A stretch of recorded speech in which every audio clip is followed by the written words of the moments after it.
كل wanaagsan ku soo dhawaada barnaamijkeenan xogaha dunida oo aan ku soo gudbino warbixinada Soomaalida iyo xogta caalamka ee dagal kasta. waa Abriil 25keeda 2021 waxaan haysheenay qodobada idinku soo maqan ee aad dhegeysan doontaan waxaa ka mid noqon doona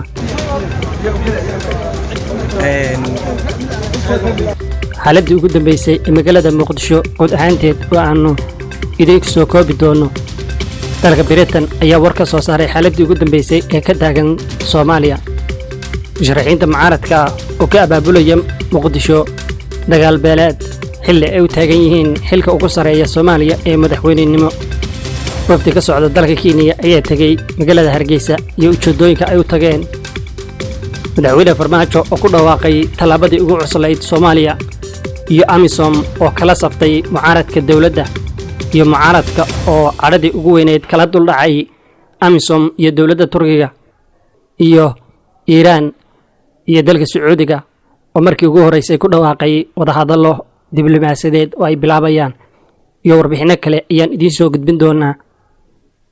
wararkii ugu dambeeyay xaaladda Muqdisho war-saxaafadeed ka soo baxay golaha musharaxiinta ayaa si adag loogu cambaareeyay weeraro ay sheegeen in ciidamo dawladda ah ay weerareen oo ay ku qaadeen guryaha Muqdisho ay ka degan yihiin madaxweynaha hore Xasan Sheekh Maxamuud iyo hogaamiyaha xisbiga wadajir Cabdiraxmaan Cabdishakuur. siday ku eedeeyeen weerarkani waxaa qayb ka ahaa ciidamada gorgor ee ay dawladda Turkiga tababareen ee ay qalabeeyeen mushaarkana ay siiyaan. taliyaha nabad sugidda Fahad Yaasiin ayaa maanta AMISOM ka daabulay rasaas weerar lagu qaadayo ayaa lagu yidhi qoraalka musharaxiinta mucaaradka ah. sidoo kale golaha ayaa ciidanka AMISOM iyo dawladda Turkiga oo taageerta ciidamada gorgor uga digay in aysan qayb ka noqon waxay ku tilmaameen colaadda sokeeyaha ee Muqdisho ka qaraxday isla markaasna ay cadeeyaan mowqifkooda taageeradooda sida ay hadalka u dhigeen. ugu dambeyntii golaha musharaxiinta ayaa qoraalka ku sheegay in ay hore uga digeen cawaaqib xumada ka dhalan karta in ciidamada loo adeegsado siyaasad lagana weeciyo yoolalka la dagaalanka argagixisada. goluhu wuxuu ku baaqayaa in gab ahaanba ciidanka siyaasadda laga fogeeyo sida sheegeen, balse dawladda federaalka Soomaaliya ayaa dhinaceeda ku eedeynaysa mucaaradka inay abaabulayaan rabshado hubaysan iyaga oo uga gacan haadinaya maleeshiyaad iyo aan ka tirsanaan ciidamada dawladda iyo ilaaliyaashooda meelo ka baxsan magaalada Muqdisho, kuwaas oo magaalada Muqdisho ka abuuraya qalalaaso hor leh. warbixinadu waxay intaa ku darayaan in taliye Farxaan Qaroole iyo ku-xigeenkiisii booliiska ay ciidamadoodu ay qayb ka ahaayeen rabshadaha ka dhacay Muqdisho ilaa maanta. taageerayaasha madaxweynaha Soomaaliya Maxamed Cabdullaahi Farmaajo iyo kuwa ka soo horjeeda muddo kordhinta ayaa maanta rasaas isweydaarsaday wadooyinka magaalada caasimadda ee Muqdisho. Soomaaliya ayaa laga degayaa dagaal kale oo u dhow dagaalkii 1991 kaas oo dadaal badan ay ku bixiyeen Soomaalida in dalka uu dib u soo laabto horumarkiisu, iyadoo sidoo kale rasaas u dhaxaysa militariga iyo mucaaradka ay maanta ka dhacday iskoyska Fagax. dad goobjooga ayaa u sheegay wakaaladda wararka Reuters inay arkeen 4 baabuur oo kuwa dagaalka ah oo taagan meel u dhow iskoyska Fagax. madaxweynihii hore Xasan Sheekh Maxamuud ayaa qoraal u soo dhigay bartiisa Twitterka ku sheegay in ciidamada dawladdu ay weerareen gurigiisa axadii, isagoo intaa ku daray waxaan ka digaynaa sida khatarta ay u tahay in ammaanka la siyaasadeeyo. wasiirka arrimaha gudaha ee Soomaaliya Xasan Xundubey Jimcaale ayaa beeniyay sheegashada madaxweynihii hore. Xundubey wuxuu sheegay in ciidamada dawladda ay ka jawaabeen weerarka ayna soo afjareen. janaalka Al Jazeera ayaa ku waramay in ciidamada ammaanka ee dawladda federaalka Soomaaliya ay rasaas ay iswadaarsadeen ciidamadani oo ahaa kuwa ay isku beel yihiin madaxweynaha hore Xasan Sheekh Maxamuud, kuwaas oo dhawaan uu dalab uga diray meelo ka baxsan magaalada Muqdisho oo ay ka yimaadeen. dadku aad ayay uga walwalsan yihiin xaaladda amniga, gaar ahaan hadda oo u muuqata ay xoogaysanayaan rabshadaha ka dhalashay ismarwaaga siyaasadeed ee arrimaha doorashada. waxaan aragnaa dhaqdhaqaaqyo ciidan oo ka socda Muqdisho oo bilaamaya ilaa xalay. ciidamadan waxaa laga wacay saldhigyadooda deegaano ah Hirshabeelle. ma jiraan wax war ah oo ku saabsan khasaaraha rasmiga ah ee rabshadaha ka dhacay magaalada Muqdisho ilaa maanta. askar badan oo ku labisan dareyska ciidanka dawladda ayaa lagu soo waramayaa in lagu arkayo waqooyiga Muqdisho. askartan ayaa la rumaysan yahay inay ka soo galeen Muqdisho saldhigyo ka baxsan magaalada Muqdisho. intooda badana waxay ka soo jeedaan beelaha madaxweynayaashii hore xasan sheekh maxamuud iyo sheekh shariif labaduba waxay ku dhaarteen in si qasab ah ay meesha uga saari doonaan dowladda federaalka Soomaaliya haddii aan lagu laaban wadaxaajood ku saabsan dib u dhaca ku yimi arrimaha doorashada ama is-casilaad madaxweynaha. Jimcihii golaha amniga ee qaramada midoobay wuxuu ugu yeedhay dhammaan dhinacyada in ay diidaan rabshadaha oo ay dib ugu bilaabaan wadahadallo degdeg ah oo shuruud la'aan ah. dadka Muqdisho ayaa isweydiinaya xaalka ay ku dambayso magaalada Muqdisho iyo kacsanaanta soo wajahday magaalada saacadihii laga soo gudbay. Dhaga kalena madaxweynaha Jamhuuriyadda Federaalka Soomaaliya Maxamed Cabdullaahi Farmaajo oo goobjoog ka ahaa munaasabad dhaarinta guddiga madaxa bannaan ee la dagaalanka musuqmaasuqa ayaa tilmaamay in dowladda iyo shacabka Soomaaliyeed ay tallaabooyin midho dhal ah ay qaadeen dhanka hufnaanta maaliyadeed, dowlad wanaagga iyo dimuqraadiyadda.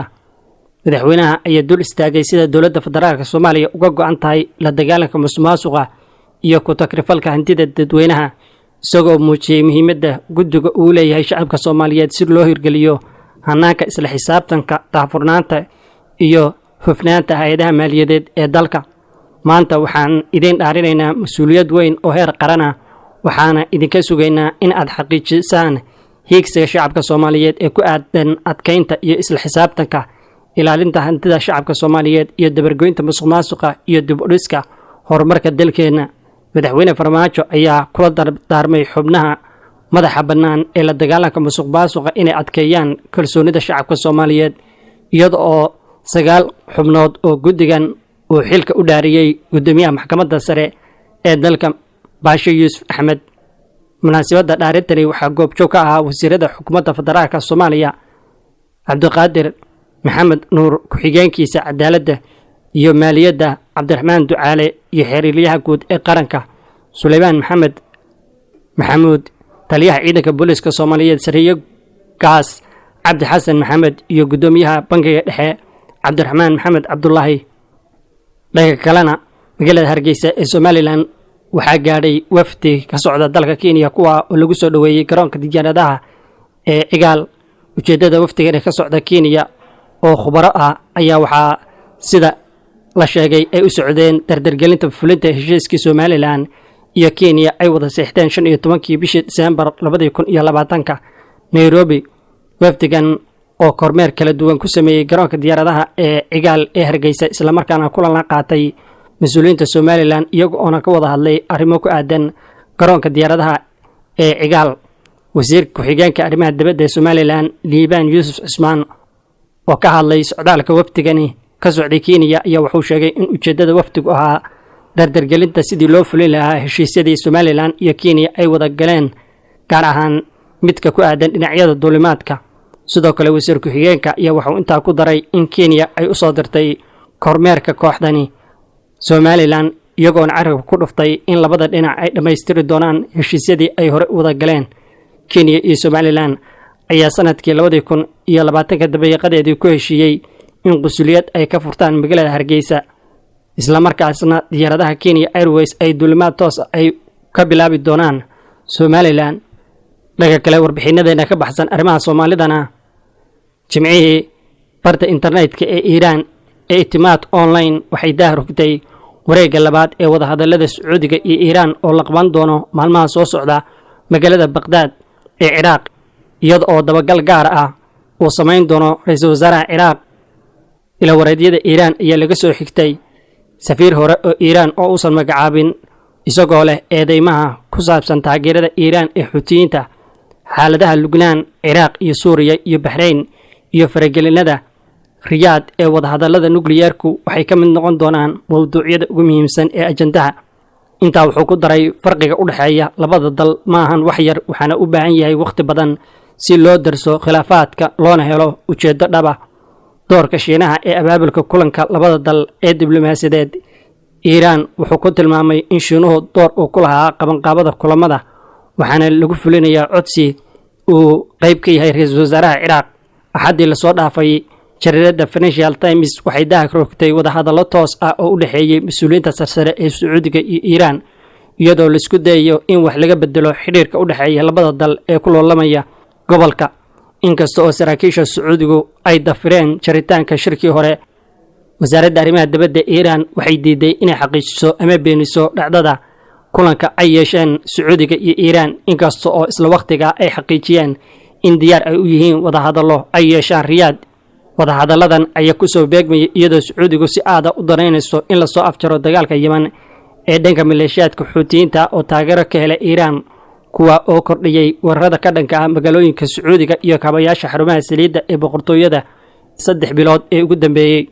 si la mid ah waxay ku soo beegmaysaa xilli Washington iyo Tehran ay isku dayayaan inay soo nooleeyaan heshiisyadii nukliyeerka ee 2015 oo Riyaad ay ka hortimi, xilli Maraykanku culays u saarayo Sacuudiga ka bixitaanka dagaalka Yemen. Riyaad waxay ku baaqday in la soo gabagabeeyo heshiiska nukliyeerka ee lala galay Iiraan, waxayna sheegtay in dawladaha Khaliijku ay waajib ku tahay in ay ku soo biiraan wadaxaajood kasta oo ku saabsan heshiiska nukliyeerka Iiraan oo ay yeeshaan Maraykanka iyo Iiraan. xogeena wanaag inta qaybaha kale idiin soo gudbin doono. Nabadgelyo.